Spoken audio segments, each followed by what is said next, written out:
Gala and malt. I didn't even.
Nigeria and the United States. There's also a lot of talk between Nigeria and the UK. Now, these are all different conversations from different angles. Those are things that we're going to be talking about today. Also, NAFDAC is set to begin enforcement of an alcohol ban. It's a lot.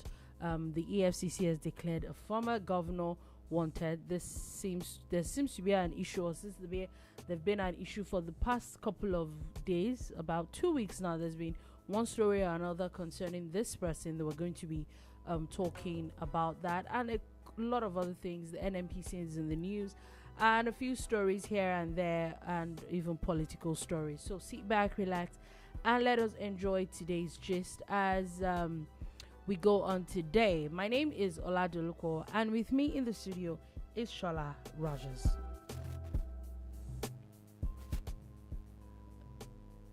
Good morning, good afternoon, good evening. Welcome to the bar.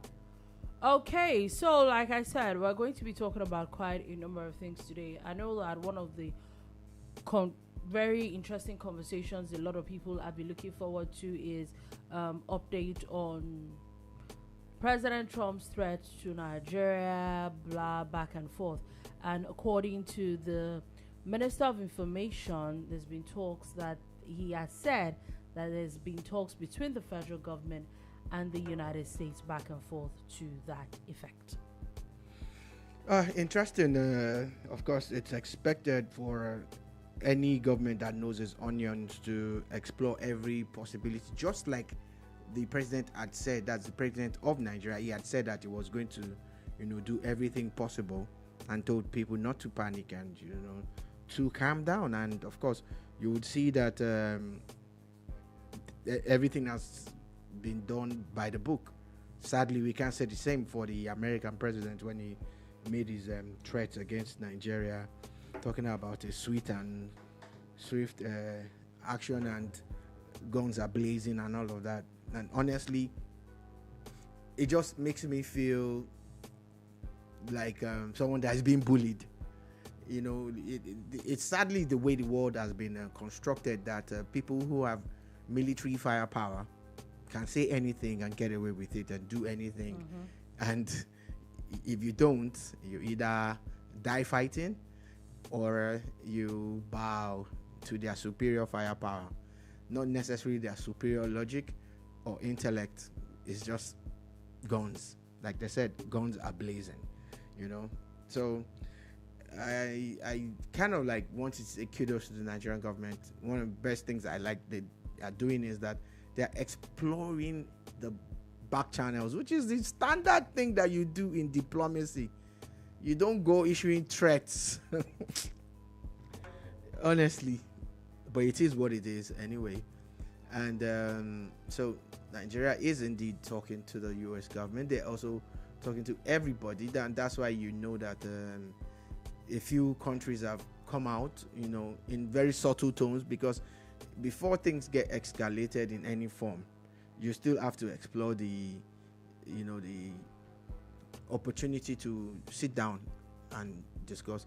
Even if I feel it's actually more like someone being railroaded or bamboozled, but sadly it is the way of the world. This is the world that we live in now. And a lot of people have said a lot of things. It might just be a watershed moment in diplomacy. It might just be another big country, you know, having its way with a small country.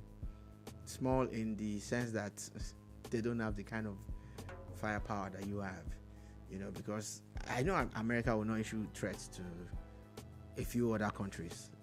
I think there are about 7 or 10 countries that America would dare not say those that you say, there are countries you can't tell you go in there, guns are blazing.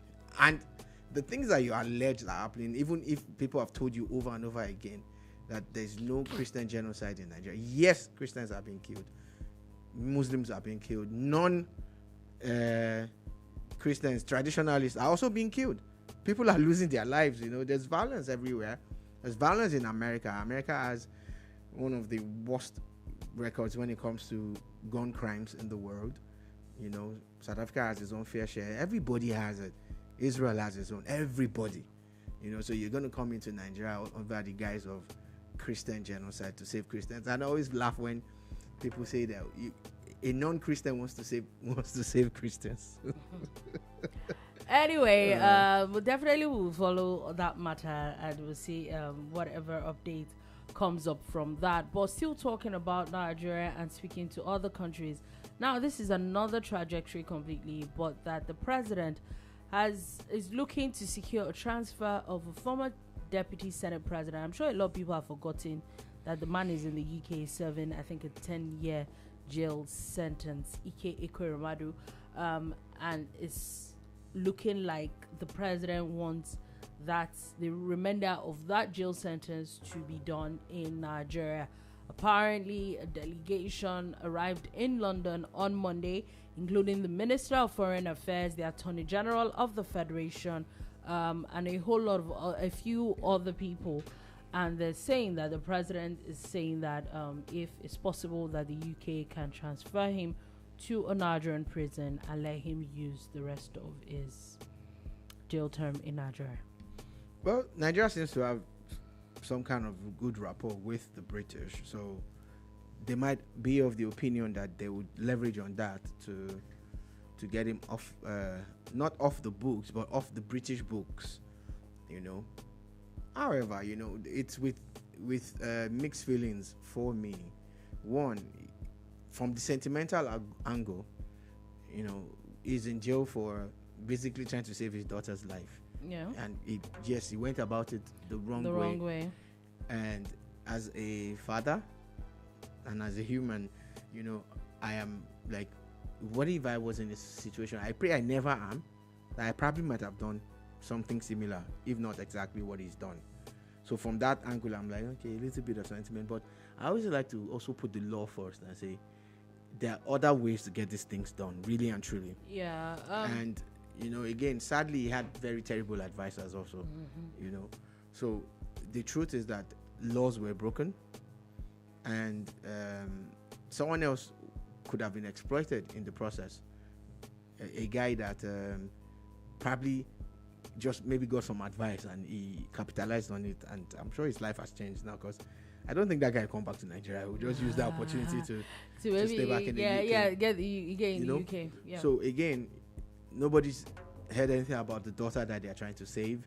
If she's finally found a donor or not. She's not. I know his wife was let off the hook. Yeah, sometimes some of those things might even bump her maybe further down the donor list or those kind of things. And on the flip side, it might also provide donors. It might. Now that there's a lot of awareness about our plight and everything, So, but again, the president, I'm thinking, is it a political stunt on his own part? Because the man in question, politically, is your enemy.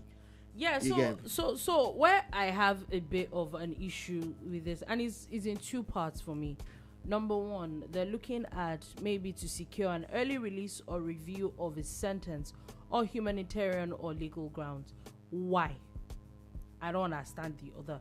Another part is, if that's not possible, he should come and use the remaining of his jail term in Nigeria. Again, why? If you are in jail, you're in jail. For whatever reason it is. Why do you think that? Is it going to be more comfortable for him to be in Nigeria than in the UK? Why? Again, I also feel that, is it for the optics that, a Nigerian senator? Because as I think, if I'm correct, as at the time of his incarceration in the UK, he was actually a sitting senator. I think so. Yeah, I think he was. It was around 2022. He was still a senator before I think so. The 2023 elections. So we'll say that, okay, maybe because of the optics of it, that a Nigerian prominent politician, a former deputy Senate president, it's not a good look that he's serving jail term in the UK. Maybe that angle can make sense. But why are you seeking early release and all? How many? My question is, how many Nigerians are incarcerated in the UK? How many Nigerians are incarcerated all over the world? Why is the Minister of Foreign Affairs not jumping from country to country to get their early release? So is it just because if you are popular, if you have money, and if the president knows you, it's going to maybe move the whole ministry, more at this point 2 ministries, because the Ministry of Justice and the Ministry of Foreign Affairs, all to the UK, just because you are former deputy Senate president. And again, if the government is in sync with its security agencies, isn't there some kind of pending case with the EFCC? Who? Mr. Ekweremadu? Yeah. I don't know. So I don't get it. Like, you're not going there to say, okay, we're bringing him home so that the EFCC can conclude their case with him. Do you understand? Because I think government is working across purposes. I think so, because I know there's this issue of houses and other things that they said they were, investigating about Ekweremadu. Maybe. And there's been a lot of back and forth. His family blames the EFCC for his ordeals. The EFCC said, no, we don't know.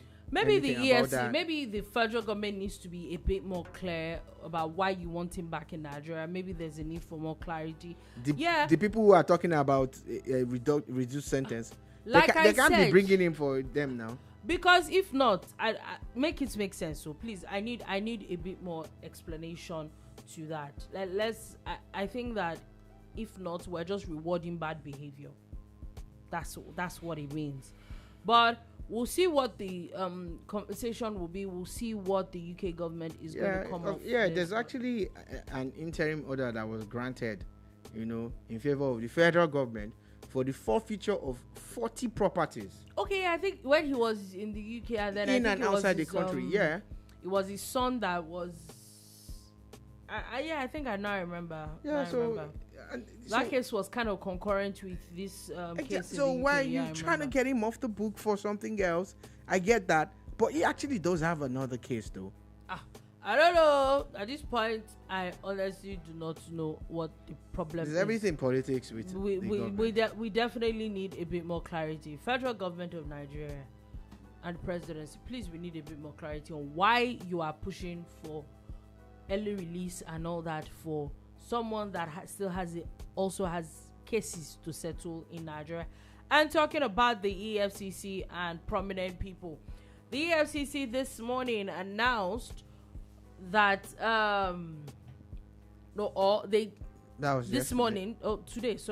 yesterday declared the former Bayelsa governor Timipre Sylva wanted. And like I said, this matter had been going on for like 2 weeks. Not the EFCC, but Mr. Timipre Sylva seems to have been in the news for like a couple of weeks now. Remember the conversation of the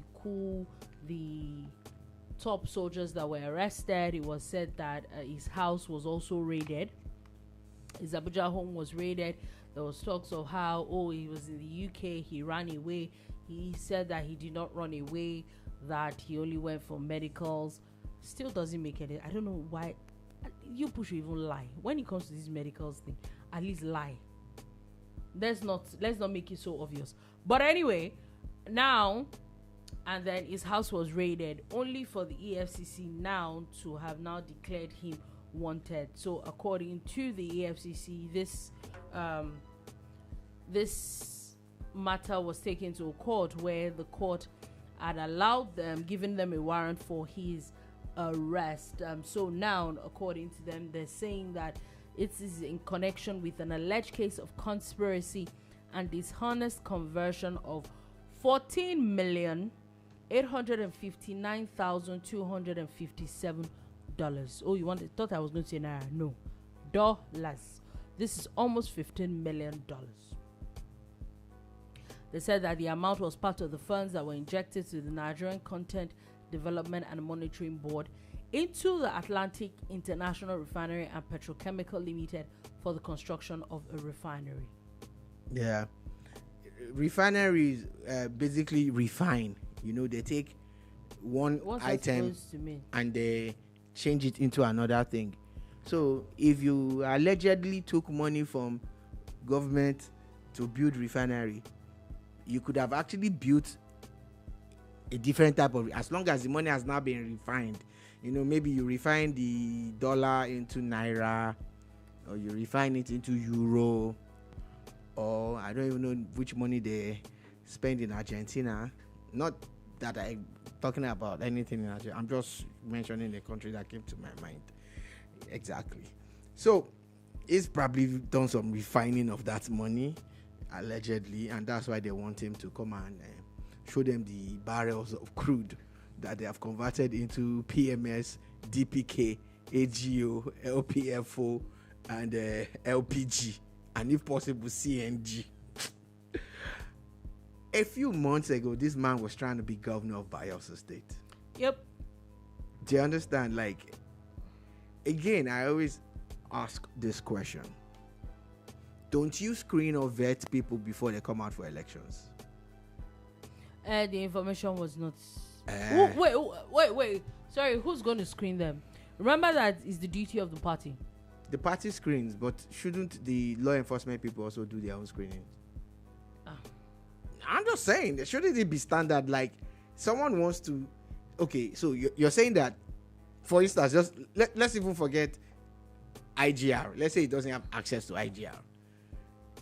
FAAC, it doesn't have access. It has access to security budget. What's that vote that they call it? Security vote is money. Someone that you are going to entrust with millions and trillions of naira, shouldn't they be above board? Shouldn't there be no pending cases? Shouldn't there be someone that when you checked, and even checked their extended family too, there is no case? So this matter is supposed to be, I think this matter was supposed to be when he was Minister of Petroleum. You see? And it was after that he tried to be governor. So... And don't forget that he was a governor before. Yes, he was a governor. Was a governor of Bayelsa State, actually. Now, he's come out through... Think that people might actually get accused of things from time to time, personally. But I also feel that if your hands are clean, you have no business not coming out to come and, whether your hands are clean or not, that's a different matter. Remember when sorry, Sorry. Go ahead. The most obvious opponents of this government are people who left the party. Yeah. And some who left the PDP to form a coalition. Okay. And they are very outspoken. Yeah. Rotimi Amechi, Nasir El-Rufai, Yeah. Former Osun State Governor, former Vice President Atiku, Peter Obi, all of them in the coalition. None of them, the most vocal ones that are known to be the real opposition people, none of them is being accused of any of these things. It's you that is a card-carrying member of their party that is being politically witch hunted. So like I was about to say, I think that as a grown person, as a grown adult, yeah. Remember, we always use it as an example. Mr. Ayofayoshi. They asked him to come, and the man went. Printed T-shirt, and went. Whether he's guilty. EFCC, I am coming. Or be EFCC, I am here. Whether the man is guilty or not is a different matter. However, for you to do something, for you to be accused of something and to go there, it means that it's sure for you that, okay, whatever it is you want to check. No, it wasn't the only one. What about the former governor of Delta State? Yeah. Okonkwo. He was invited now. He went. And the man went.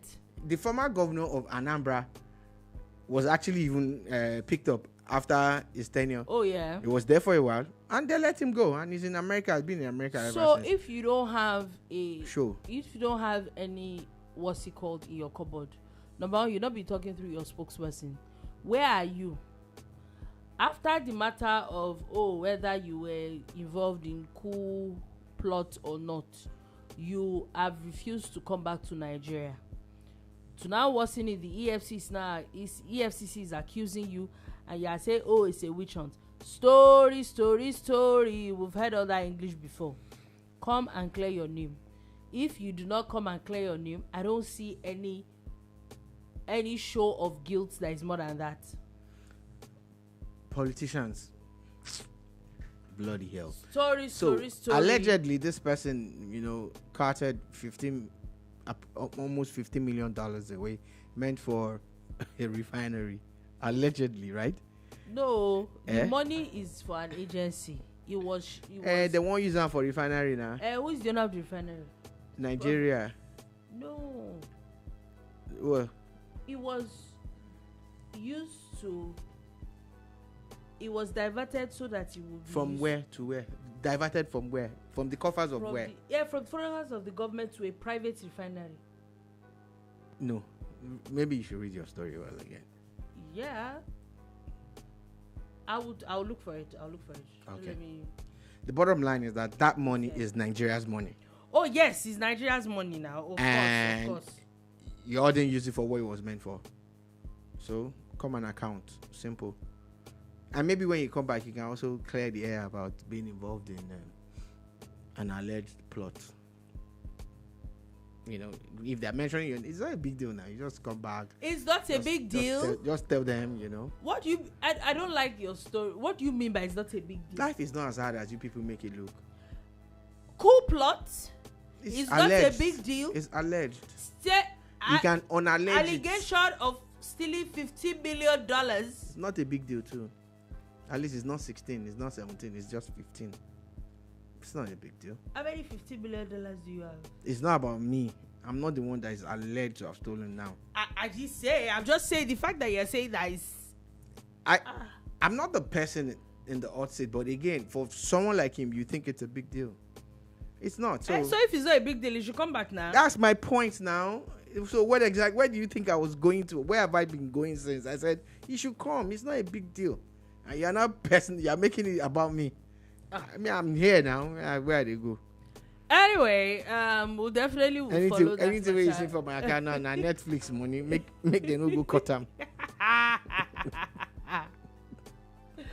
Oh my God! Nigerian troops are said to they destroyed 14 illegal oil refining sites and they arrested 14 people in the Niger Delta. I don't know if these refining sites are going to ever get away, because every time you hear that they stop this, they stop that, and you still keep hearing more every time. So there's several layers to the protection of Nigeria's pipelines.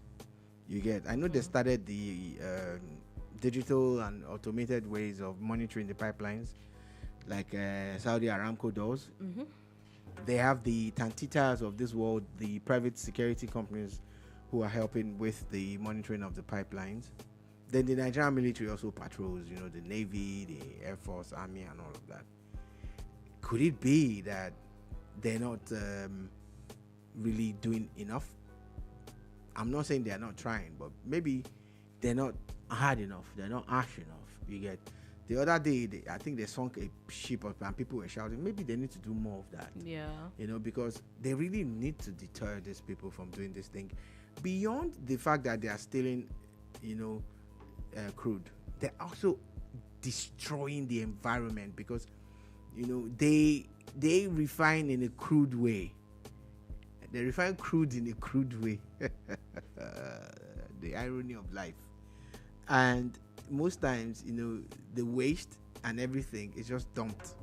You know, dumped in the streams, dumped, you know, by the river banks, and that does not help. Anyway, talking about crude oil and refineries and all that, the Nigerian company, NNPC, Nigeria's own company, has now said that they're officially ruling out the sale of its 4 crude oil refineries spread across 3 states, and they're saying that they would rather get people who would partner and will have and in fact they're even saying that they don't mind having a minority yet controlling stake with partner companies who are going to manage the refining operations, but they're not selling these refineries after apparently there was an asset review. So I was having a discussion about this with a friend that operates in the oil and gas industry on Sunday, and he was actually saying that how sure is the NNPC that some of the parts of this refinery are still even available for upgrades and fixing and maintenance and all of that, that maybe they should even scrap it. It's not even about selling. And I'm like, wow, you are saying that we can't actually what about all the tests that they showed us? You know, there was a time they were telling us that the Port Harcourt, at least I think it was Port Harcourt 2 that came on stream, right? Because there's Port Harcourt 1, there's Port Harcourt 2, there's Warri. Is it that they're all not working anymore again? Sure, you get. I don't know, because I don't think there's much output coming from these people. From them, yeah. You know, there was a time when there were talks of the refinery shutting down and everything. You know, so there's no more talk like there used to be about the refineries. So honestly, it's not a great thing. It's not a good look on the government, you know, that has tried to put it back on stream. And if this aspect that I was talking to is right, we might just be chasing shadows with this ones, because I look at it now, it's easy for Aliko Dangote to say he wants to ramp up production because he has one of the newest refineries in the world. You get, so of course anything he's doing now, the technology is new, the parts will be available, you get. Yeah, so basically, I don't know, man. But according to them and their asset review, they said that there's so much money that's gone into it, and they're not just going to let it go like that. So maybe they really are looking at maybe there are already people that are talking about being in partnership with them, but we definitely would follow that matter if there's an update from that. And also from a few Nigerian agencies, NAFDAC has officially now said that they are going to begin enforcement of sachet alcohol ban in December. I think this conversation started last week at the Senate, where it was said that a particular senator said this matter, I think this matter has been going on for like over a year, I think since 2023. It was supposed to be enforced last year. Yeah. So they gave them this additional time, yeah, you know, because there was a major pushback from the manufacturers. From the manufacturers, said they gave them this 1 year. And then, according to the senator, he said that these companies seem to be pushing again for another extension, and that the real sense of it is that the real sense of the ban is to curb some ills and not make alcohol as accessible as it, especially for minors and all that. So now they had said that the enforcement was going to happen. Now NAFDAC has officially confirmed that from December they will now be an official ban and enforcement of that ban from 2025. I might be wrong, but I don't think there's any country in the world that has this high level of selling and exposing alcohol in sachets more than Nigeria. I think it was on Saturday or so that I stepped out. I think it was Saturday. There was a woman that I saw very early in the morning, and she was already with a big bowl, and she brought it out. Yeah, she was walking early in the morning, you know. So she had like 2 guys standing in front of her already. You get. Then I look on the floor. Always look on the floor. They had already dropped 1 or 2 pieces. Oh yeah. You get. If you walk past beer parlors and some even lounges at times in the mornings when you're out for an early morning walk, look on the floor. You would see all the evidence of everything that's gone down through the night. Now, even if you're going to indulge, please, you know, use a little bit of decorum. Be smart about it, because your body is not built for all of our bodies are not. Let's Our not bodies fool are ourselves. not. They're not. But the sachets makes it harder, you know, for people to abstain, and it's so easy. Before you see it, easy, it's cheap. You just bite it off. Yeah. So according to them now, they're saying that from sachets and those small bottles yeah, are all going to be banned now, and I think any alcohol now has to be 50 cl upward. So I don't know if this is being underreported or not, but there was a time when you would hear a lot about there's this brand that's very good with killing pests, and it used to come in small bottles. Yeah. And it now became the go-to for people who were suicidal. Yeah. And funny enough, the government took a decision. I think it was government with the manufacturers. They just said they were going to stop selling the small bottles. The small bottles. And you've not heard about that thing for a while now. Yeah. Isn't it strange? Yeah. Maybe it was. So that's what I'm saying. According is it to working? according to the Senate now, what they're saying is that because these things are really cheap, so it's obvious it makes it more accessible to a lot more people. The bigger it is, which obviously we know that it won't be as cheap, it makes it maybe less. They're also talking about the environment, the amount of waste disposal that these things, the kind of things that these things cause, very harmful. They're not disposed properly and all that. So yes, I agree with the fact that, and these things, like you said, you see it all over the road. It's everywhere. These tiny sachets. It's just ridiculous. I think it's ridiculous, and I'm happy that we're at a point where this ban is going to be officially implemented. Now, moving on from that quickly, the Nigerian Communications Commission, the NCC, has now launched a renewed crackdown on pre-registered SIM cards. So according to the NCC, they're saying that because when it comes to security issues, they've now realized that a lot of people are selling pre-registered SIM cards. So what happens with pre-registered SIM cards is that whoever buys them, you really cannot track. So, you know, it's really sad that with all the technology that's available, especially on digital platforms, these things should not be happening. It really shouldn't. So the first problem is internal, because it's a man-made problem. The people who have access to the back end, the people who do the registrations, the activations, are the suspects. Oh yeah, they are. You know, nobody's going to get into your system without, you know, being given the passwords and all of that, and registering SIMs. I thought SIMs were going to be tied to NINs and all of that. So why are they pre-registered SIMs? Do you understand? It's because some people have created a loophole in the system.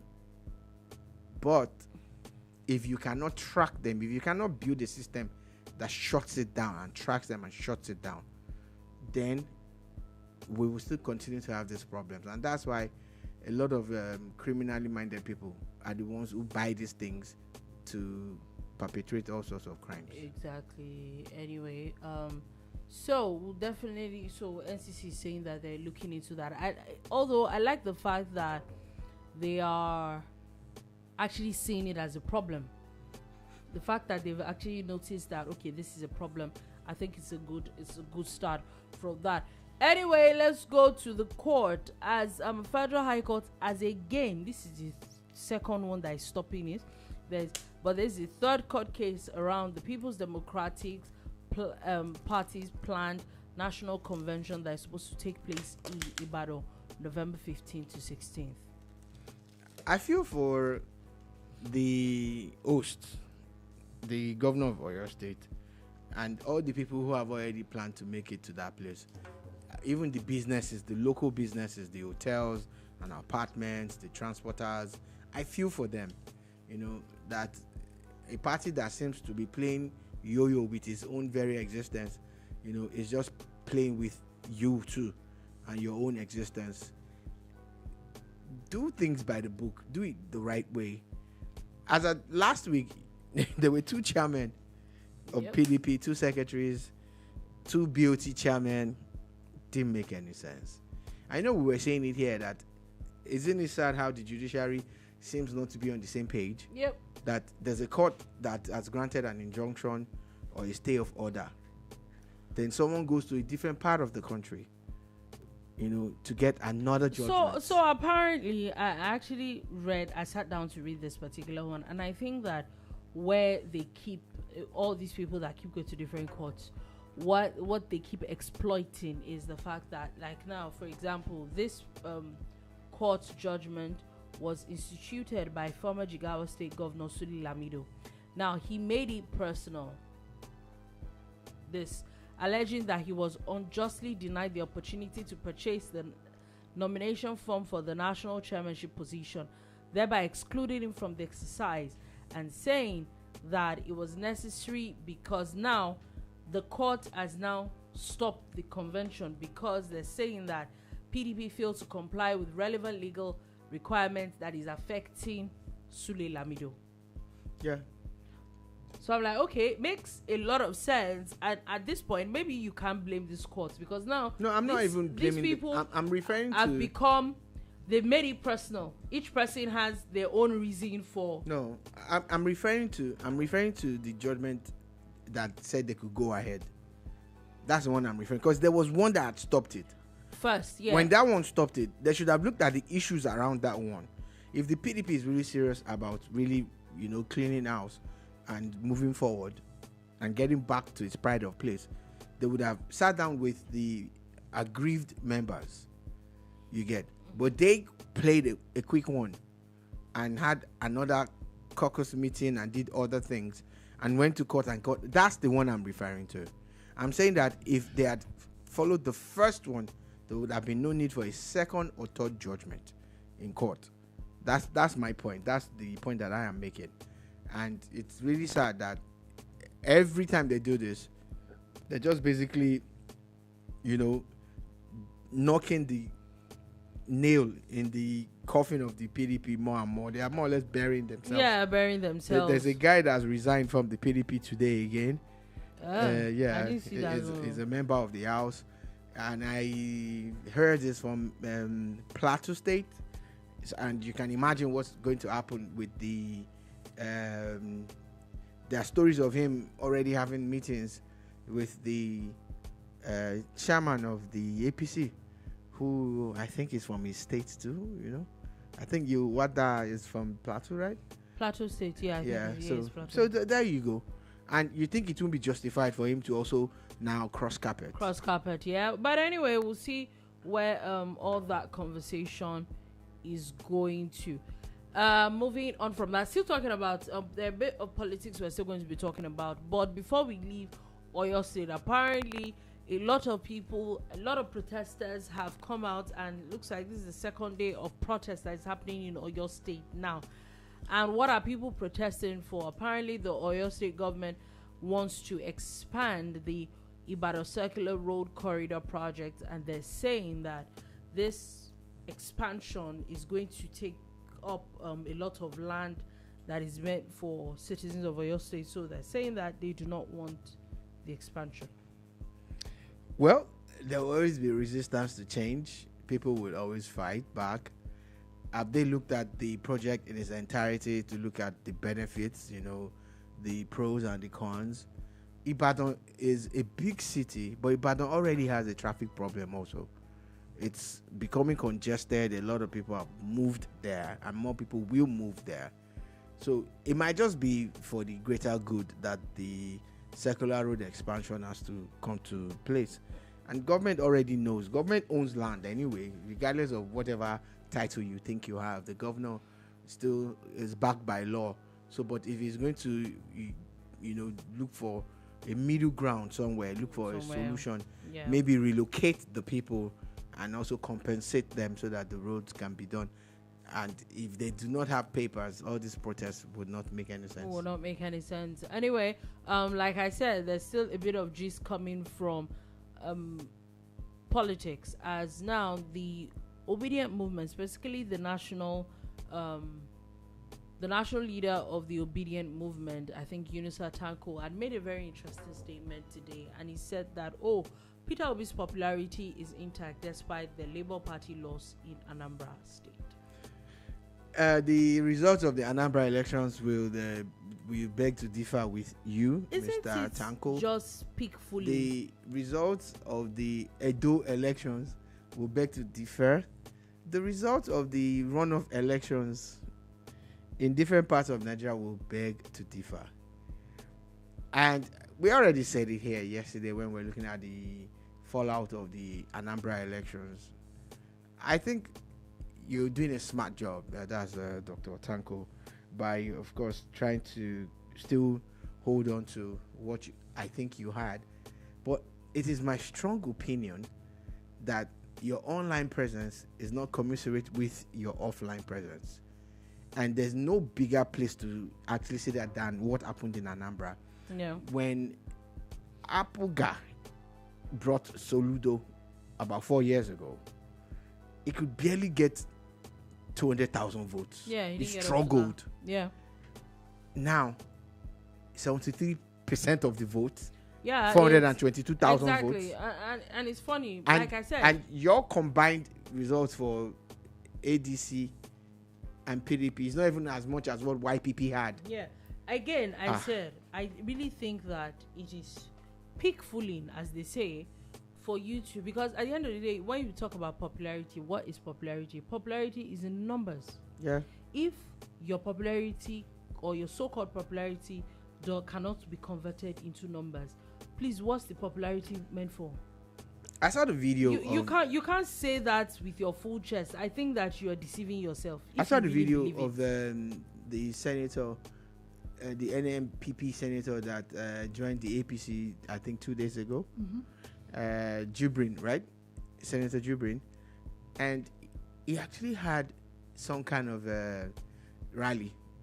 My God, the crowd was massive.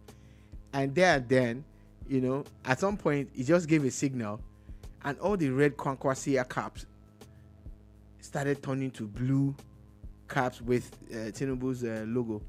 You get, that's someone whose popularity has not waned. Do you get that?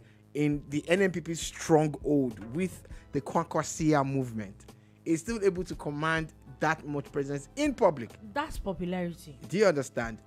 And if all those people actually vote, they probably would have gotten more votes than, like if he had to contest for governor. Let's be honest with ourselves. So coming out to say, his popularity has not waned. It's in the numbers. If you don't have the numbers, what are you now doing? If you keep, okay, guess what? You went to Osun State to campaign. Nothing came out of it. Do you remember? The gubernatorial elections in Osun? Oh yeah, I remember. Yeah. Nothing came out of it. you camp. It's the Edo one that actually shocked me the most, because there I was actually expecting Edo obedient No, I'm people sorry. to come out. I don't think that, because it used to be like the most headquarters. shocking. I don't think what anyone is as shocking as his own political base. No, this is recent. That's the one that shocked me the most. I said it in past tense because that was going to be a big election. Yeah. They had a big candidate in Akpata and all of that. That daddy. So even it was shocking for me. And that's how you will know that popularity is in numbers. He could not even pull any. His results were shambolic. Again, the Obidient Movement must take their movement. I'm not saying they should move away from the online. They have fantastic online presence, but they must take it to the streets also, so that they have both. They need to have both. Why am I saying that? They always conduct polls. Like, for instance, the TV guy at Arise did conduct a poll. For which one? For the Edo elections. Oh God. And the Labour Party candidate then he used that as reference during some of his interviews. That's how you will know that you are not a serious human being. And that's what I'm saying. If you're going to online use Twitter and polls, offline are two different things. You get the same thing happened recently with this same election, and another lady had done some poll, and of course you should have seen the gap. And this was the same movement that threatened that they were going to kick Soludo out. He has ended up spending almost 4 years now, and he has now won a re-election. So really and truly, man, I stand bold, and I know I have friends in that movement. I stand bold to say that I don't think you guys have what you used to have. For some reason, you might have wasted it, or maybe people have just moved on. To the gutters. In the gutters. Let's not even deceive ourselves. It's also horrible. The numbers were really, really bad. Horrible. If I can remember very well. Now I'm looking at it. PDP had 200, and that's Edo elections. Yeah. 247,000 plus. Mm-hmm. APC had 291,000 plus. You will see, okay, even if the PDP guy is serious, yeah. Labour Party with all their mouths and his so-called polls online, 22,763. Now you get my point. What are we doing? So that's the point, and that was the day I just finally made up my mind that they've not been able to convert all the online, power to votes, to real votes. Yeah. Anyway, we'll see where all that conversation will go to, if truly, maybe by 2027.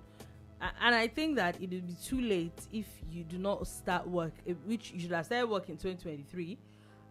It's something we said immediately after the elections. It's obvious that work is not working. Whatever you think you're doing, because it looks like your popularity is reducing by the day. It doesn't look like it's working, but if you want to get anything out of the 2027 elections, maybe there's still time to salvage something. We'll definitely will be here. I think that's why they are also not closing their chances of forming a coalition. Okay. And being a part of. Maybe it's time to form that coalition quickly. They formed it. It's just for them to now. It's not moving forward. It's now to drop their personal egos, and see what is going to. Anyway, now let's move on to a very interesting conversation where apparently, about 2 weeks ago, a man from Enugu was Ozioma Okonkwo was arrested, and he was alleged to have defiled his two girls, 2-year-old and 5-year-old. Tiny daughters. His allegations were leveled against him by his said wife. And the videos, there was a video that came out where, in my books, he was being coerced to write a statement by the police. That one said the Nigerian police should be ashamed. That was unprofessional. Very ashamed of themselves. However, this matter went on, and now there's an update on it where it has now been said that the court, after investigations and a lot of tests, they found out that these girls were indeed not molested or defiled. There was no evidence of them being defiled in any way. And then the wife now came out to confess that she really just wanted to a Nigerian palace treats his effort. But the good part of it for me in this whole matter is not just the man getting exonerated, is the fact that this same court has now decided on the man's behalf to charge this woman for defamation of character. Is that all? Yeah. This is where you just wish that there was a bit of mixture of Sharia in our law, just small Sharia. Like, first of all, like 1,000 strokes of the cane on the back, just to wake her up. You were okay. So some people on social media who claim to know them said that she was not happy with some of the guys' life choices. I think it had to do with smoking or something. Yeah. And she said she was going to deal with him. Okay, is that how you get someone to stop? And it's okay to if you want to deal with someone, though. It's not. But what about your children? Not deal with someone. It's not. It's okay to not like his life choices. Yeah. If it's really about is maybe drinking or smoking or whatever it is, or gambling, the truth is those life choices are actually not a good representation, especially for your little children.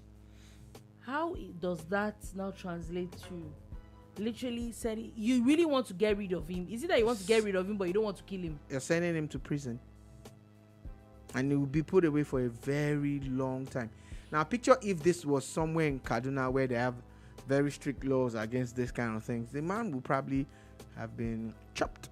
Let's be thankful that some people decided to do their jobs to investigate, and do proper investigation into this matter. And it's so helpless. I don't want to make it a gender thing, but there are certain things, there are certain accusations that once they are said, they will stick. Oh, by a woman, yes. You get? Yes. There are certain things that a woman would say that, this man did this. Before anybody remembers that, okay, let's investigate. It would have gone far. Yeah. In some cases, they don't even bother investigating. It's just your word against his own and everything. Yeah. It's similar to racism. In the era of racism, some of those movies will make and they were true life stories where you will find that maybe a woman of a particular race has accused. Men of a particular. There's a particular person, very very popular name. I think Emmett something. Yeah. That was actually killed. Yeah. Because a white lady had accused him, and only for them to after several cases of rape allegations, that you come back to say, that it didn't really happen, and all of that. Now this is this person's enemy in the form of your wife. You could have just said, I'm not doing again now. Yeah. Say, guy, look, me and you were done. I don't know. And you still have your children to take care of, or leave them with your parents. But now you actually were going to send the guy, and the thing became a national story, and you could hear in the video where the police were saying that the commissioner of police was interested in the case. So picture what would have happened to this man, if proper investigations were not carried out. So again, I want to say kudos to the police for at least doing their job very well and doing it professionally, but please, you really don't have to resort to such underhand tactics if you want to, deal with someone. Anyway, moving on from that quickly, sadly 12 people have died in Pakistan after a suicide bomber detonated a bomb outside a court in Pakistan. Our thoughts and prayers are with them. Moving on from that, China has now ordered gay dating apps to be pulled from mobile stores.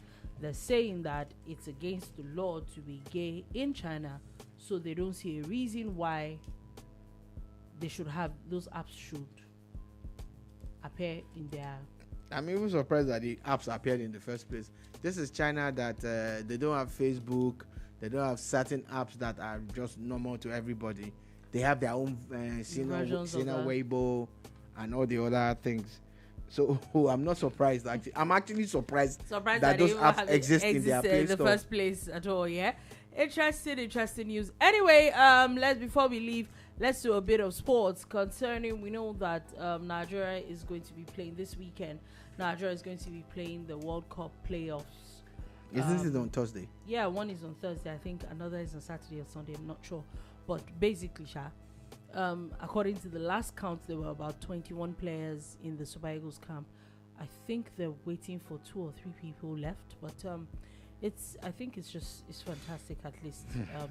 Hope that they would be able to overcome this particular one. Also, I've not gotten the signals yet, so I don't know how to feel. Signals of what? To know if we're going to pull through this one, then go to the next one. Then the next one. So what signals are you waiting for? I always get the vibe. When I get the vibe, I'll say I'll know. Okay. Anyway, Nigeria's Falconets defeated Ghana 3-0 to win the Wafu B Under-20 championship. Yeah, those girls played, I think, about 3 or 4 games in about 3 days. And they won flogged every single everybody. one. You know, beat Ghana. I don't think like they twice, beat Benin Republic. I don't think they even considered a goal or something. Scored over 10 goals. Fantastic. Anyway, the International Olympic Committee is looking at implementing a trans women ban by 2026. What they're saying is that they want to ban from every sport, every person that is biologically male will be banned from involving themselves in any women's sport. How did we get here? Let's be very honest with ourselves. Hallelujah. One moment you're a man, the next moment you feel like a woman. You feel like and you're contesting against women. It's now a feeling. It's and no longer. And you are beating them up physically and otherwise. It's no longer because the world feeling. wants to feel a certain kind of way.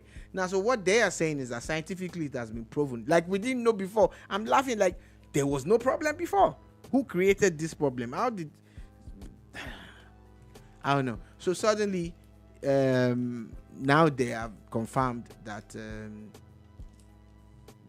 if you were born a man, you are a man. You are a man. Also, in the Syria, yesterday we talked about Atalanta coach. Good riddance to getting sacked. So he finally got sacked yesterday, and his replacement was announced. They didn't even waste time. Happy about it. I'm not even lying. That's good riddance. That's the reason I came to gloat. That was why this story is on the. Yes, I'm very happy that he got sacked. I feel very good. You are not even a good coach. You are not having. Let me just. I feel very, very good. And you know, like for instance, y'all know that Demola wanted to leave. You people refused to let him go. You say you won't let him go to an Italian team. Okay, we here. Oh yeah, now play him now. You are now playing around. You start losing games. You now brought him again. You are now fighting the boy. Demola, your head is strong. Go. Anyway, finally, before we go, Mr. Cristiano Ronaldo has now officially confirmed that 2026 will be his last World Cup. Come back in 2030 now. But it could be. It's 41. It will be 41. So it will be what? It will be 41 in 2026. So I'm talking about the next one. It will be 45. You should come back. You should come back. You have been playing football since you were 12, or 13, or 9, or whatever. Is it only you that there is a picking that they are born? It's now saying, did the whole world know that this is your last World Cup? The fact that you are even going on is even amazing. You be my guy. I like you and Messi together. I know they choose, but announcing it is funny. We don't need that announcement. I think it's obvious that you're not coming after this. You are Team Messi. Really? Kenny. Well, that one wants to come back in 2030. He just signed a 3-year contract with his club. It's his club World Cup. I'm just saying. Is it okay, so what he wants to come? You want to? Are you the one that will chase him back? Okay. Anyway, on that note, that is all we're able to take today on the bar. Thank you for listening. Thank you for watching. We'll be back again tomorrow at 3 p.m. West African time to give you another wonderful edition of the bar. Do have a beautiful, beautiful day ahead. Peace.